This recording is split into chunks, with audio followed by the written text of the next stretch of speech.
If you're planning a trip to Japan and want to explore cities outside of Tokyo, you are going to need to figure out how their Shinkansens, aka bullet trains, work. And that's exactly what I'm going to be helping you do in this particular video. I'm going to be giving you a lowdown on absolutely everything you need to know re Shinkansens. By the way, hi, I'm Steve from the Fat Life Project. Welcome back to my channel. I do plenty of travel guides such as the one that you're watching right now, so be sure to subscribe for more. And without further ado, let's get into it.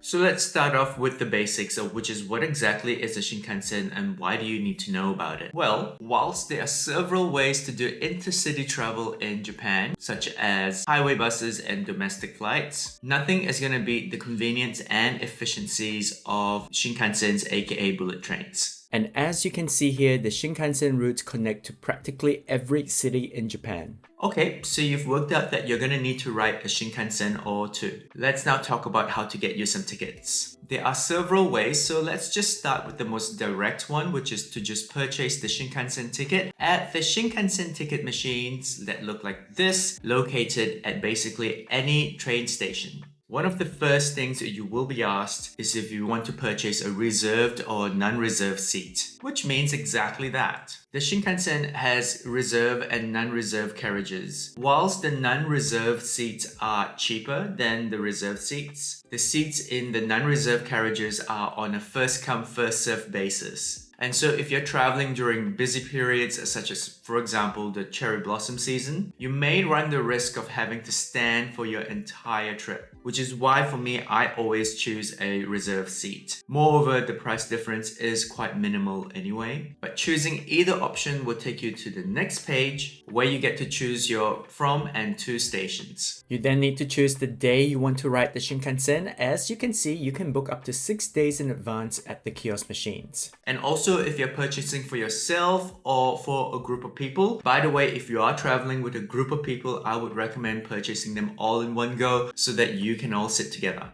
And also, if you are traveling with kids, do note that there are discounts for kids under the age of 12, with the exception of green seats, which is something we're going to get to momentarily. But once you've selected your route and the number of people you're traveling with, you would then be given all the train options that fit your requirements with exact departure and arrival times. If you scroll to the far right of the page, you will see the two options that we spoke about earlier, which is the reserved and non-reserved, noted as ordinary here, but also an additional column named green car. So what is green car? Green car essentially is the business class of Shinkansen tickets, if you will. You basically get a wider and much more comfortable seat. There are two things to know about the seats in the green car carriages. One is that they are all reserved seats, and two, if your children are under the age of 12 and want to ride in the green car carriages, they will have to pay the full fare. Once you've selected your desired time and seat, you will then be led into this page to purchase baggage allowance, and that commonly is a yes for travelers like you and I.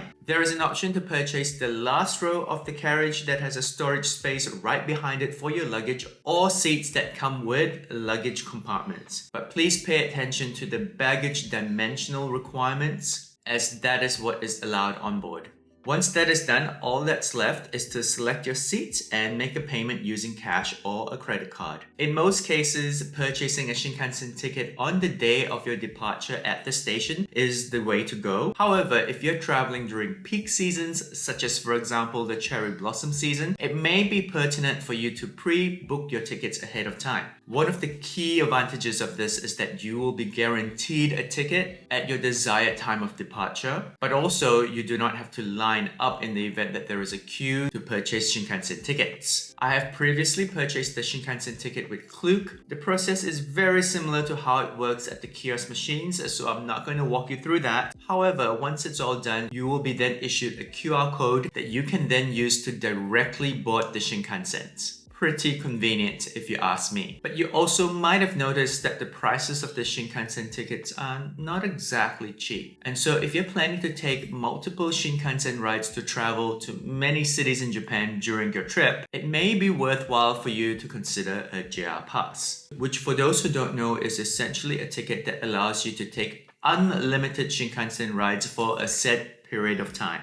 The pass comes in 7, 14, or 21 days. In principle, that sounds great. However, JR passes, as you can see here, are expensive. And so here is how you can quickly find out if you should get a JR pass or just stick to single ride Shinkansen tickets. Simply head to the JR Pass calculator website, plot in your entire itinerary. So for example, if I'm heading from Tokyo to Kyoto, and then to Osaka, and then to Mihara, and then back to Tokyo again, once I've plotted that all in and scroll down, you can see from this table here that it actually still isn't worthwhile for me to get a 7-day JR pass. In fact, 7 days is quite tight for this itinerary, which automatically means it definitely isn't worth getting the 14 or 21-day JR pass. It will even tell you how much you need to add in to justify getting a JR pass, which is helpful when planning out your trip. In short, only get the JR pass if the website tells you to do so. Hey guys, Editing Steve here, jumping back in real quick to say that JR passes offer you unlimited Shinkansen rides throughout the whole of Japan, but if you're planning to take a lot of Shinkansen rides only within certain regions of Japan, it may also be worthwhile considering the JR Regional Pass, which basically allows you to take unlimited Shinkansen rides within certain regions of Japan. As you can see here, there are quite a few options. For example, if you plan to make multiple Shinkansen trips between Tokyo, Kyoto, Osaka over a 7-day period, it might be worthwhile considering the Osaka-Tokyo Hokuriku Arc Pass depending on your itinerary. You can use the JR Pass calculator, plot in your itinerary, and compare the total cost of purchasing the Shinkansen tickets individually versus the cost of the original pass to help you decide which is the better option. If it does tell you that it's worthwhile getting a JR Pass, you can choose to get your JR Pass either via the official website or via third-party reseller websites such as Klook. If you have a reserved seating JR Pass, you can reserve your seats on the day of your departure at any of the JR Pass kiosk machines. Right. Now that you have your Shinkansen tickets, let's now talk about how to board the Shinkansen and what to expect when you're on board. You will first need to locate where the Shinkansen platforms are, and which platform your train is departing on can be a bit of a challenge, especially if it is your first time, which is why I would recommend allocating some extra time before your departure to ensure that you don't miss your train. Always follow the Shinkansen signs once you arrive at the station, and don't hesitate to ask any of the staff if you feel like you're getting a bit lost,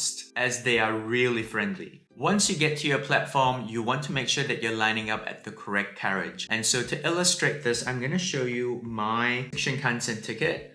A Shinkansen ticket, I should say, that I took. This from Tokyo to Shin Osaka. It says here that my ticket is for car 10, seat 17A, which means that I need to locate carriage labeled number 10. Once you're in, make sure that you are seated at the seat that you've reserved. But as Shinkansen rides are fairly long journeys, I would also recommend bringing some food and snacks on board, of which you're going to be spoiled for options as there are so many convenience stores at the train stations. There's also free Wi-Fi on board so that you can be kept entertained throughout your trip. Though, make sure you watch any videos or listen to any music with your headphones on, as making too much noise is generally frowned upon. If you are traveling from Tokyo to Osaka or vice versa and want to see Mount Fuji, these are the seats I would recommend you get to stand the best chance of seeing it. I recently took the Shinkansen from Tokyo to Osaka and can say that the Mount Fuji view was completely worth it. And as you can see from my Shinkansen ride, I was in Osaka, and so if you're heading to Osaka and are wondering what to do, I've also previously uploaded a video showcasing my 4-day, 3-night itinerary in Osaka if you want to go check that out. Working out how to navigate the Shinkansens, however, is only one of the many things you need to take off your checklist before your first trip to Japan, which is why I have previously done a first-timer's guide to Japan, containing all the lessons that I learned whilst researching for my trip, but also some lessons that I learned during my trip that I would highly recommend you watch so that you don't make the same mistakes that I did. I'm gonna link that video at the end of this video so that you can go ahead and watch that next. I do hope you found this video of value. If it was, don't forget to like, comment, subscribe, share,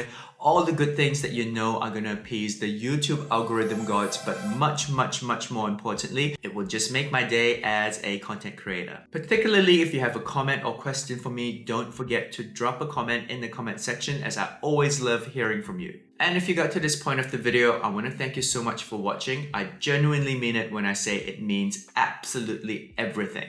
I do hope that you have a fantastic day ahead, or that you've already had a good day. As always, I will see you very soon in the next video. Ciao!